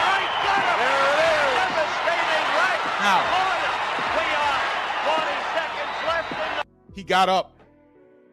He got up. And I want you to understand something. 9 times out of 10, if Ernie caught you clean like that, the fight was over. This man got up and finished the fight. Who you talking about, man? Stop it. This was the night he became a legend. What are you talking about? Larry Holmes would fight you until he died. Oh, Scott, no official news yet on what Devin's doing next. Rolly's running. I think the Blue said the WBA shut him down with that Manny Pacquiao-ish. So I think don't be surprised if Rolly is in a position where they're telling him, yo, look, you got to fight Devin. And it's shit to get off the pot. Either he's going to fight Devin or he's going to vacate. And if he vacates that belt instead of fighting Devin Haney, bro, listen, y'all ain't gonna ever hear the end of it from me. How did Larry get up, y'all? He is wobbling. He is holding on. He got caught. Look at him, look at him, look at him. Look. Holmes trying to hold together. Don't tell me anything about no Inui, man. That's Ernie Shavers doing that. Holmes defenseless. Look at him fighting back. Shavers. Holmes. Look. The end of the round here. Boom. Dropped his left. Don't talk, man, please. Yeah, the fight's on YouTube. Go watch it. Don't ever in your life tell me about no goddamn Inui. Don't ever in your life do that. They had to find something. There's people in Riyadh season saying, okay, we got fighters we want to build. What could we do to put these guys in the same sentence as the all-time greats? And when you say all-time greats, I'm just going to keep it a buck with y'all. When you say all-time greats, what names you start sounding off in your head? And I'm going to be honest with you. How many of them are white? How many? That's a real question. All-time great. Larry Holmes, Spinks Jinks, of course, Ali, Foreman, Shavers, Mike Tyson, Lennox Lewis, Vander Holyfield. What? Just sound them off. Hagler, Hearns, Leonard. Throw a lot of Latinos in there. Throw a bunch of Latinos in there. How many names before you get to a white guy? Think about what I'm asking. Think about what I'm asking. How many names before you get to a white guy? So the only thing they could do to boost this guy's market is to say he defended the ring title, what, 4 times in a year, and the last person to do that was Larry Holmes in '83. And with this statement, they've armed these fools, these casuals, with something to argue about. And when you open up the lines for discussion, they're going to tell you, well, I don't know who Larry fought those years. And I'll tell you right now, I don't know who Inouye fought other than Nonito. I don't know who the fuck these guys are. Listen, this is what I compare this to. Let's say you are in the same high school as what Michael Jordan went to. And let's say you're playing ball and you make 100% of your free throws in that same school. Every game you played in, you made all your free throws. And when the season was over, you hit like maybe 112 free throws in a row. You ain't missed nothing. They're going to give you a trophy, or they're going to put your little trophy in the display in front of the school. And you know what they're going to say? Not even Michael Jordan hit all his free throws. Hey! You hit more free throws than Michael Jordan when he was here. Yeah, well, Michael Jordan, he also got cut from the team. Yeah, so you're kind of better than him in high school. Yeah, but that's Michael Jordan, though. You get my point? You understand what I just said? It's not even close. Let me give you another example. And I mentioned this before, but it bears repeating. One of the dumbest arguments I've had on Facebook. Man, bro, listen. I love social media because it showed how stupid people are. One of the dumbest debates that I ever got lured into. I'm in this god-awful Facebook, and the question came, whose career would you rather have? Robert Horry or Charles Barkley? I am not a role model. Remember that? Don't you know all these YNs said they'd rather be Robert Horry? And I'm looking at my screen like, what? I said, wait a minute. Why? Robert Horry got like 6 chips, right? He got like 6 championships. Everywhere he went, it seemed like everywhere he went, he was winning. I'll give him that. And Mr. Big Shot, he's a quality player. Sometimes he started, sometimes he came off the bench, but he was a killer. He was a killer. If you left him open for that 3, he had nerves of ice. He will J you. The original Rockets team, he was a rookie playing like he was in the league a decade already. Him, Sam Cassell. Robert was nice, but he was not Charles Barkley. And what do these YNs say? Yeah, he had 7 chips. What did these YNs say? I'd rather be him. And I said, why? The rings. Okay. But if you had the last position to fill on a team, and I'm talking about prime for prime, do you pick Charles Barkley or Robert Horry? All these little niggas said Robert Horry. I'm like, wait a minute. We're not even talking about Robert Horry right now. And I mean this respectfully. I just said Robert Horry was a killer. But he wasn't Charles. Charles Barkley's like one of the top 50 all-time greats. Top 50, he's on that list. Robert Horry's not even near that list. He's not even near it.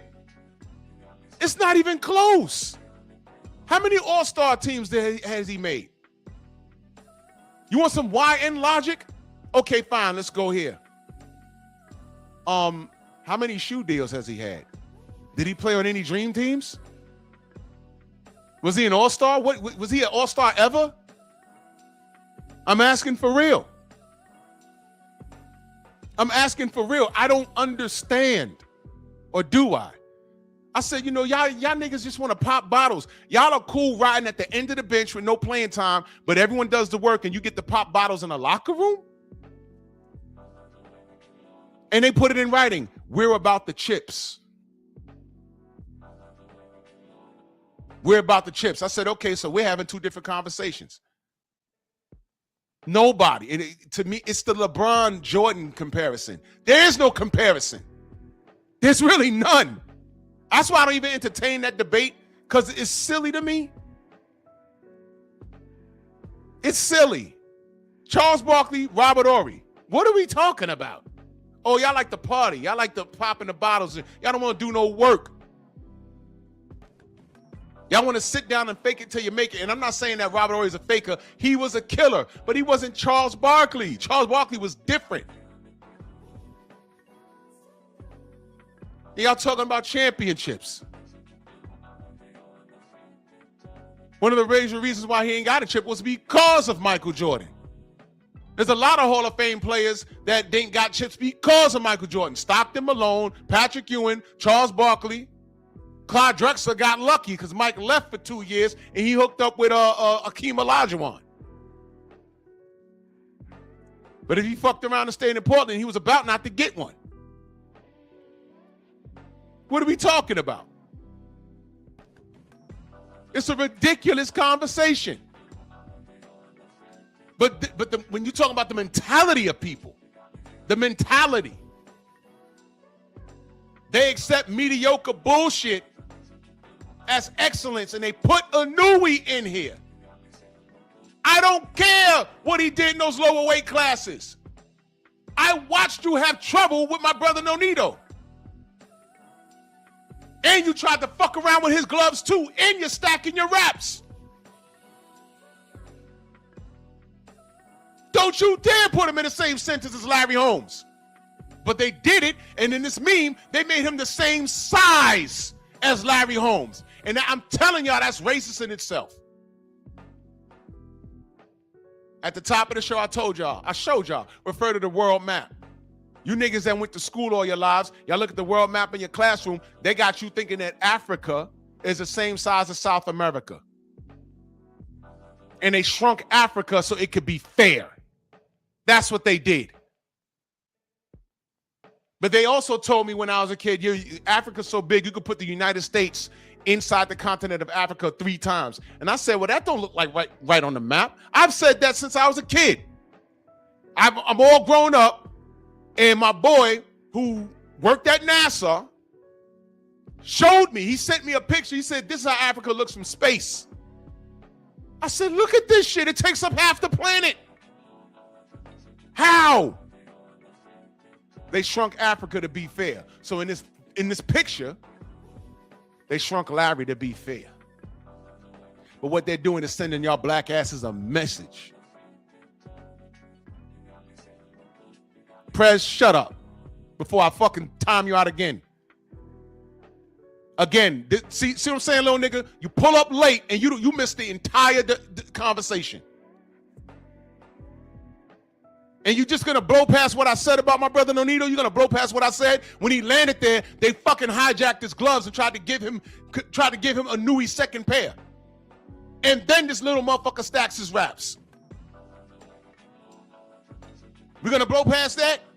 What are we talking about here? And you see, it's things like this.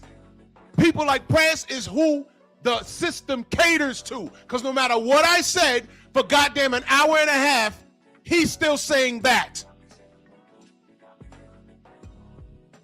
When Nonito was in his prime at the top of his game, they never did this.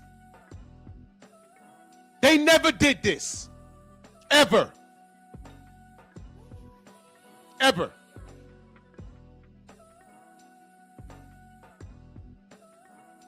This is a statistic. You see, if this was a real statistic, we would have been saying that Larry Holmes did it, and it would have been something to celebrate since 1983. It'd have been an accolade that I would have spoken about. World champion, fought everybody in or around his division. He ain't ducked no smoke. He stayed way past his time. And in 1983, he defended the ring title 4 times. Nobody was thinking about that. Nobody. Until the Nui did it. Now it was something that these niggas could hold on to. Now, a glove cheat, a hand wrap cheat, because that's what he is. And they just compared him to Larry Holmes.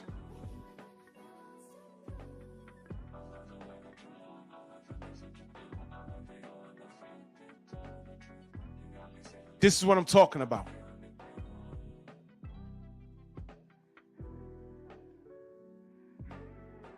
Now watch this. Prez, what am I talking about this morning? Watch this. And you better answer correctly, young man. What am I talking about this morning? You just got here. What am I talking about this morning?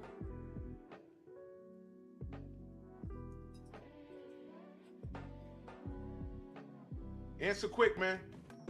Because you typing fast when you're arguing with people.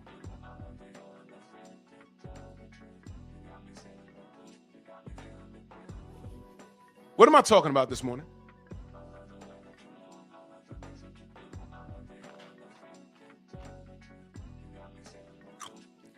You did the same silly shit yesterday.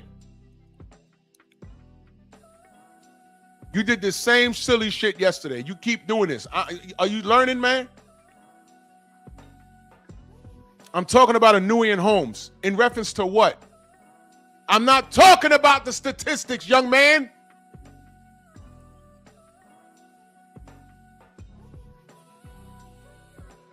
Watch this. Press. What's wrong with this picture that I made move? What's wrong with it?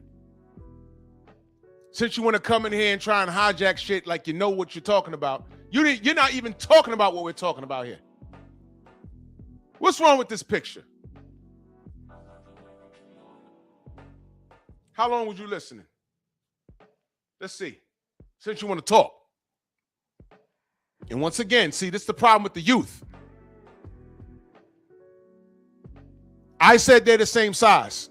You don't see a problem with this picture, young man? You don't see a problem?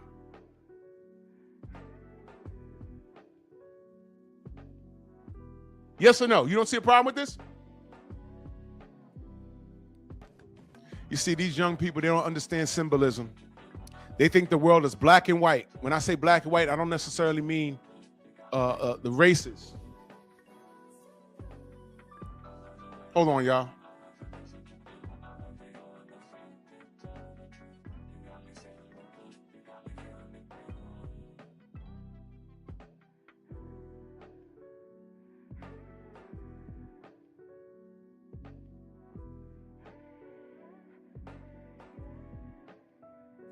I'm sorry, I had to answer that phone. They think the world is just black and white. They look at it like that. They think race doesn't apply to them. They think as it pertains to sports, I just gotta train and I gotta show up, and I go boxing. I work hard for the camp, and I work hard in my camp, and then I win. And no. Everything that I talk about here falls on deaf ears because they don't believe it, especially when it doesn't suit their agenda. They don't believe it. And in the words of my father, everything is okay till it's not okay. Until it affects you. Don't believe it. I said what I had to say. I spoke about the symbolism in this damn meme. And I'm telling y'all that this is a stat that nobody on fucking planet Earth was even thinking about until they just said that. And this is how they create a legend. Create. Larry is a legend. He earned it. Inouye was created. Lomachenko created. Golovkin created. What did they say about Lomachenko? After his first pro fight, Bob Arum stood on the podium and said, I haven't seen anything this great since Muhammad Ali or Sugar Ray Leonard. First pro fight. And what happened in his second pro fight? He lost to Orlando Salido and never ran it back. There goes that. Gennady Golovkin, he beats everybody from 160 to 175, 147 to 175. But Abel Sanchez says black fighters fight in a style that's not pleasing to the audience. That's what he said. That's what he said. But who is he trying to fight? He's trying to get Golovkin at 160 to fight Floyd Mayweather, who campaigned at 147. So if we're not eye-appeasing, if we're not pleasing to the eye, why are you trying to fight at that time the best fighter in our generation at that time in Floyd Mayweather? And he was significantly smaller than you. And people were calling for that fight, not because they felt Golovkin was great, but they knew he was bigger. And Floyd would be at a disadvantage. That's what they said. Right in our face. They played right in your face. And a lot of knuckle draggers did nothing. And then enter Andre Ward. They told Andre Ward, nah, you too big, but you got to go up to a higher weight class. But you too big for Triple G. But Triple G was better than Marvin Hagler. That's what they told you. They flew Marvin in and had him take pictures and everything. Was you there for that? Was you there for that?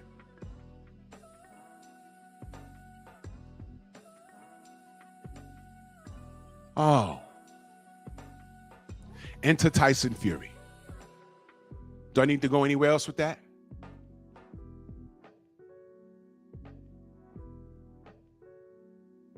Enter Tyson Fury.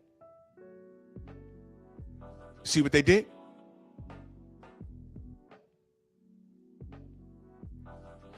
The problem with you young niggas is that, again, I said at the top of the show,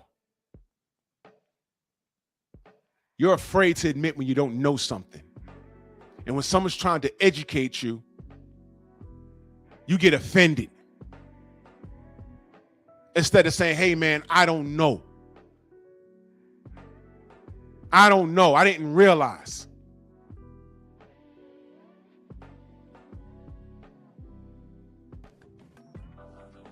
You run around here just trying to fucking argue a point that's null and void. You don't even know what the fuck I'm talking about this morning. At the top of the show, chat, did I not say I never said Inouye is trash? He beat his level of competition. I never said he's trash. I never said Golovkin's trash. I never said Inouye's trash. I never said Loma's trash. He beat his level of competition.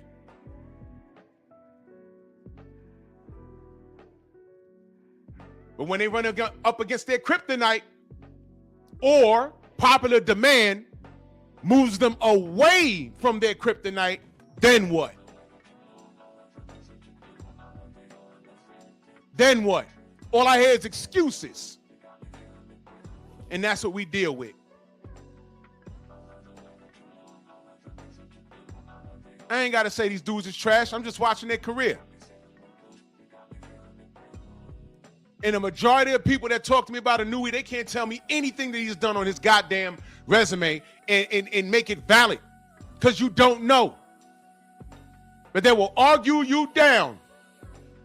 When I say, man, why is he even the same picture as Larry Holmes? Get out of here. Then they want to ask me about Larry Holmes' resume. No, fuck that. Tell me about Inouye's resume. Because your mom ain't even meet your goddamn dad for him to pump her full of lead to make your dumb ass and leave you stranded. If you'd even have a conversation about Larry Holmes. You weren't around. You're uneducated and you don't qualify. There goes that word. qualify. You don't qualify. And if you don't qualify, shut up. Shut up and learn.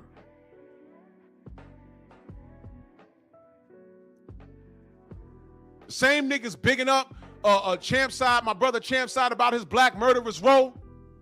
One of the funniest things when he said when he uploaded the Black Murderers Row, one of the people that bigged him up was Anthony Joshua. And I said, well, goddamn, you know why that's funny? You want to know why that's funny?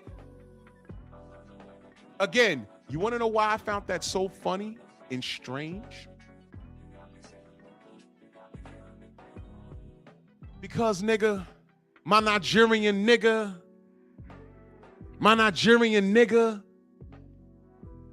you froze out your brother Deontay. You was the A side in every direction. You made the call. You could have had that fight at least 3 or 4 times by now. And you stood in that ring and said, we'll freeze you out. And I'll be damned.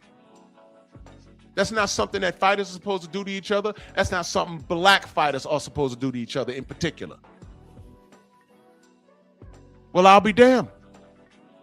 But he did it. And you want to big up Champside's documentary on the Black Murderers Row? And here you are in the 2020s actually doing that? How dare you? How dare you?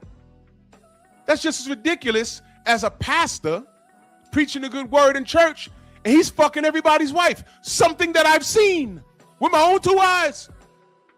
Marriage counseling, he's supposed to have the couple in there. Why are you only seeing the women? Oh, Sister Judith and Sister Ann, how they pregnant?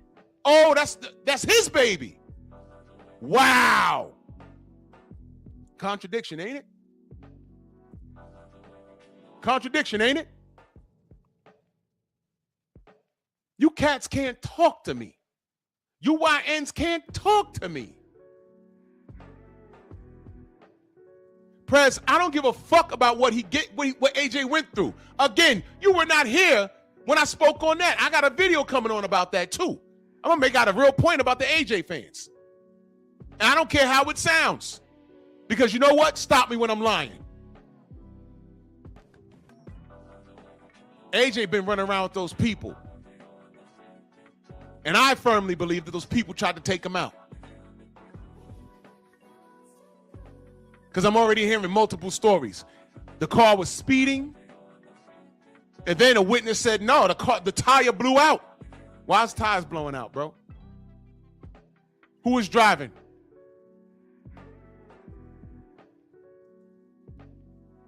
Coincidental, man. All too coincidental. When we talk about Daniel Kennedy and all this other shit, y'all don't want to believe us. I already told y'all that man that came to my city for Andy Ruiz, my boy who since died during the pandemic, said, yo, your man was walking around with no shoes on, sweating like he had to take a shit. He said, who's the tall British guy, the white guy? I said, that had to been Eddie Hearn. He said, yo, he's on the phone with somebody talking about, I don't know. You remember him in between one of those rounds with Andy Ruiz? Why do I feel this way? You got drugged. They got you. Why do I feel this way? Yeah, his pops tried to flip on Eddie Hearn. I told you to call this fight. He wasn't feeling well. Hey, dog, it's not them, it's me. No, AJ, it was them. It was them. And I firmly believe they tried to get him. This is what happens when you deal with the devils, man. When you make deals with the devils, you always got to get something in return. This is too coincidental. No, Prez, you see, he didn't get hit by the commercial truck. They hit the truck. They said the car was speeding, the truck was speeding, and they said a tire blew out. An eyewitness said a tire blew out because she said she was there. She said, why is CNN talking about they lost control and it hit the truck? They hit the truck because the tire blew out. The truck didn't hit them. They hit the truck. DJ Academic said, bro, y'all gonna be mad? Hold on. Look at this shit. I'm gonna do a video on this, bro, because I like to let shit rest for a while. I like to let shit rest for a while. But God damn it. First of all, before I put this on Academics, let me ask y'all a question. Hold up. Let me ask y'all a question before I put it on him. Is that him? Is that DJ Academics? Is that him? Is that DJ Academics? Is that him? Look at what if that's him, I don't care who this is. Look at how he wrote that. This is what I'm saying, that because he's a pedophile, by the way. He's a pedophile, by the way. But look at what he wrote. Anthony Joshua has killed 2 others in a car crash. Wait a minute. What? Anthony Joshua reportedly sustained injuries following a road collision in Nigeria that claimed the lives of 2 individuals. But look at that first sentence. Look at that. If y'all are on Twitter, do me a favor. Go over there and see if he took that down. You see why I don't need to be the first? I don't need to be the first reporting anything. I like to let shit rest for a while. I like to let it rest for a while. I'm like, whoa, that sounds crazy, but let's see what happens. You don't have to be first. I'd rather be a week late, but I'd rather be correct with the information. Now, why the fuck would this nigga write this?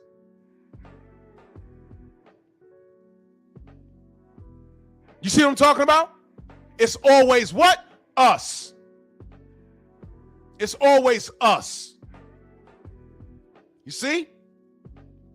Now, y'all know I don't fuck with AJ. But at no point did I say, hey, I hope he dies. I don't do things like that. I hope he dies. Now, unlike this bitch ass nigga, Southpaw TV. That's a real tweet, by the way.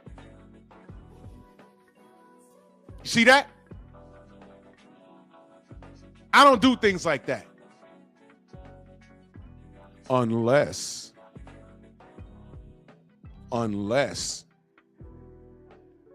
it's proven to me that you tried to take a life. Hashtag car fire.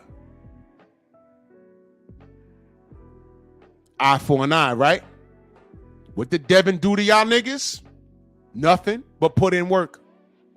Nothing but make your favorite fighter look like a complete and total Buddhisty. And for that, he prayed Devin die. But you said car fire. I sure did. Because Tyson Fury tried to commit murder in a boxing ring with faulty equipment. And he has a reputation of doing so. So please don't talk to me. An eye for an eye.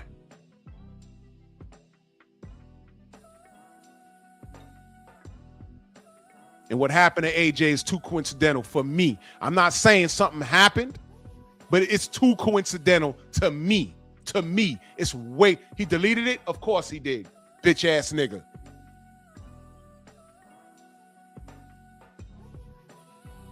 It's too coincidental, and I know too much about this game. Daniel Kinahan is still at large, man.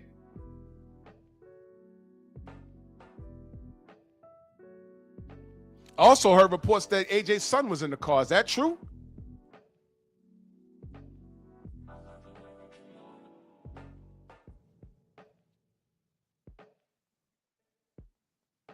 Yo, Academics has a face that you want to punch.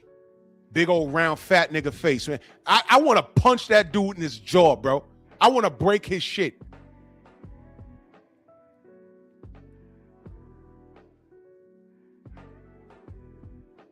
I saw a video of him gaming with some 15-year-old and they got in a sex talk. And I think it was like gay sex talk. I'm like, bro, what are you doing? Man, lock that dude up, man. Lock that dude up. Exactly. Someone said his kid was in the car. I saw the article. I was screenshotting everything. I'm like, man, this is why I don't talk about things. I let it rest for a while. I'm glad he's okay. Prayers to his friends and the family, the people that died in that, because that was horrible. That was horrible.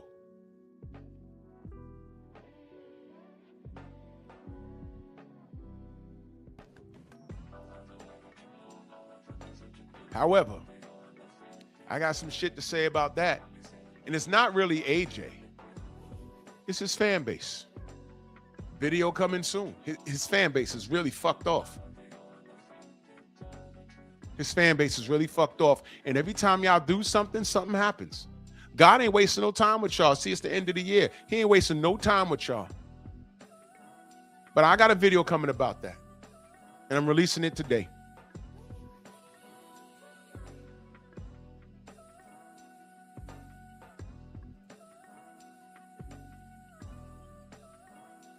Monkeys indeed. Monkeys indeed. I'm so glad that young man is okay. He's gonna need some mental help. Prayers up for the brothers who were lost in that. That is not the way you want to go out, and it was so unexpected. But in this realm of boxing and who AJ associates with, I don't like it. I don't like it, but that's not what my video is actually about. But in closing, fuck Inoue. That's what y'all are seeing why I say fuck this guy. Not that I don't know him personally, not that he said anything to make me be like, yo, man, fuck you. No. I'm saying fuck him out of principle because the machine has him. The machine. He's a product of the machine. He's no different from Loma, Gennady Golovkin, Sergey Kovalev, Tyson Fury. He's from that cloth. Can he fight? A little bit. Little bit. But don't you dare compare him to Larry Holmes. This is blasphemous. Because that's another thing these niggas say. Larry Holmes has a career that extends decades. Inoue, this kid was born in what, late 90s? Man, shut up, man. Shut up. With your stacked hand wraps. And losing my brother's gloves when he get to Japan. Shut up.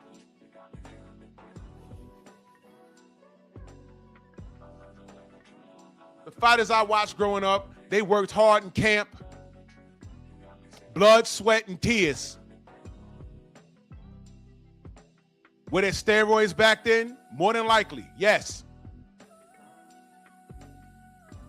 But we didn't do things like that. That started happening when it became more accessible. Fuck you talking about, man? Larry Holmes in the ring. He's been fighting longer than a lot of you niggas been born, man. Get out of here with this Inoue shit. Fuck out of here. And you know what's magnificent about these guys? I always know how it ends. Look what happened to Sergey Kovalev. Ain't nobody talking about him right now. Ain't nothing legendary about him. Gennady Golovkin going to Hall of Fame. Let me ask y'all a question. I did a video on it. Is his resume Hall of Fame worthy? And the only thing they could compare him to is Marvin Hagler. He wasn't even better than Bernard Hopkins at 160. Stop it. Stop it. Nobody compared Bernard Hopkins to Marvin Hagler. That would have been a beautiful boxing match. But nobody's done it. Here come Gennady Golovkin from Who Gives a Fuckistan, and then they doing it immediately. I know how it ends. I know how it ends. Lomachenko, I know how it ends. Orlando Salido, you don't want to get it back in blood? Fine. You getting it with Devin Haney? You got your shit boxed in. And you never got the tank fight. And when a nigga tried to wait for you to get old, which is what he did to try and fight you, you retired. Heard he might come back. I don't care. I know how this ends. Y'all threw Chocolatito at us. What happened? He went from being pound for pound to getting slept by Sarung Basai. Twice. I'm good. Did he fight Sarung? I know he fought him twice. The second time, he slept him badly. Or was it the first? Well, he got slept, bro. I know how this ends. And Inoue, okay, we seen him hit the deck a few times. It's going to happen. And the best they can do is put him in a fucking meme the same size as Larry fucking Holmes. And they keep throwing shit at the wall, hoping something will stick. And the best they could do is make this kid fight 4 fucking times so he could tie up some goddamn record that Larry Holmes did that nobody was talking about since '83.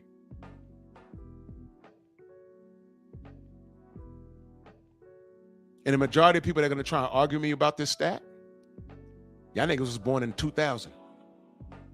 I'm not talking to y'all. Take your Inoue praise and glaze and go to fuck somewhere with it. Because I'm not supporting this kid out of principle. Because I know what it means. As soon as they put this meme out, I know what it means. And I'm not overdoing it. Y'all are just not thinking on the same level that I am. And the system depends on you lost niggas. They depend on it. So go on, keep arguing with me and fighting with me and just being contrary. I know what I know. This is how I got this far in life. I know what I know. You go ahead, because they love niggas like you. There's something called a nigga wake-up call. And when you get it, you might not even realize what the fuck it is. Because you be in that little river in Africa, you know, the Nile.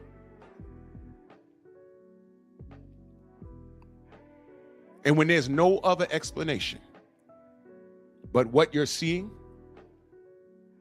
keep it to yourself. Because I'm not fighting for you. Whether you're in the chat or you're a fighter. I'm not. Deal with it. Y'all saw what happened to Myron in Fresh and Fit. They went to some rally they had, and they thought they had a guest pass, and they were escorted out. Their black nigga asses was escorted out. Saw that?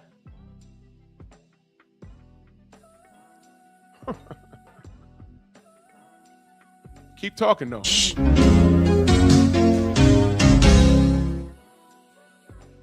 Time reveals all truth, and the lie's nothing but the long way to the truth. You keep praising these guys. See where it gets you.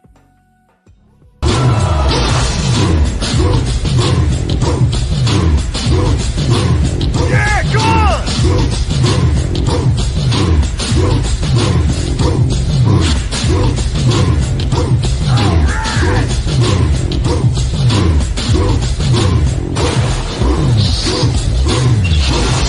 Yeah, man, come on!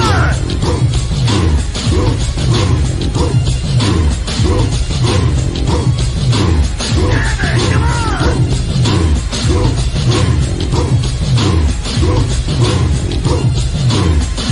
Yeah, man, come on!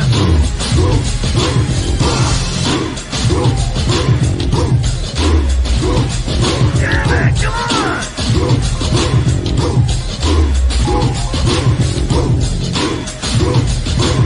Better than that!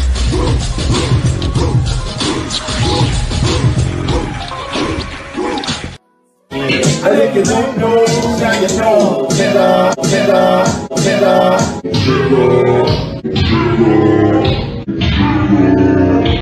Nigger. Can't stand y'all. Swear to God. All my troubles come more nigga. Yeah, it makes me mad. Why you niggas are so against somebody for you? How much longer do you think your It mouth makes me so mad. Long enough to beat your ass if you fuck up. That's right. And you might not get out of the stadium tonight. You gotta be cool because you've been watched. Man, salute to everyone in the Venmo that's held the Cash App, the Super Chat, man. Go ahead and get my day started. Stormy, you there? Yeah, I'm here, bro. Yeah. Yeah, we about to pack it up, brother. Yes, sir. Yeah, I'm just, dialed tuned in, man. It's like, the message that you had today overall about placing someone where they don't need to be, as opposed to not respecting the entity that where you're trying to place that person. Isn't that really something? It's interesting. Yeah. And they depend on to be honest, man, they just depend on the youth. And the youth minded, the people that are not seeing with their third eye open. Right. The ignorance of the youth. Ignorance, They depend on that. Yeah. And that's why I tell everybody, I brought some people up here during the year so y'all can see it yourself, because a lot of people think that we exaggerate. We talk about the lack of brain capacity from these other YouTubers. We're not making it up. So I did it, y'all saw it, and every now and again I do it so y'all can see it, to know that I'm not exaggerating. And that's the end of it. They're not welcome up here anymore. But y'all seen it yourself. Seen it yourself. And the machine depends, because unfortunately those people are in abundance. You have a bunch of inmates running the asylum. And I don't conduct that here. I run this. So now that y'all seen it, I exposed it. Y'all take the information and do what you want with it. But see where it gets you. In another 10 years from now, they're going to be telling you that Gennady Golovkin's place in the Hall of Fame is greater than Marvin Hagler's. They're going to do it. They're going to do it, bro. Just like they're going to tell y'all that Eminem is the best rapper in the last 50 years in another 10 years. I'm telling you, they're going to do it. Now, Eminem will tell you I'm not. He'll say I'm not. But the system is going to tell you. And they're not going to talk about lyrical play and what their songs meant and how hard they hit and how they affected the culture of hip hop, something that black people created. You know what they're going to talk about? Record sales. Just like when we talk about pound for pound lists, they started factoring in revenue generated, seat sales. You see that? You see what I just said? But you niggas, y'all don't want to hear that.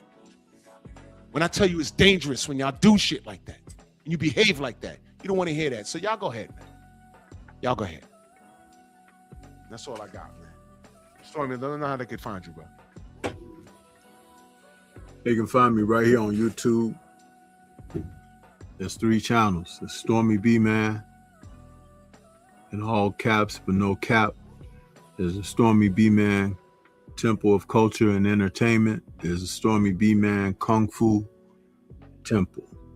So that's what we're working with. And we're migrating over to Rumble, where we can promote and present without restriction.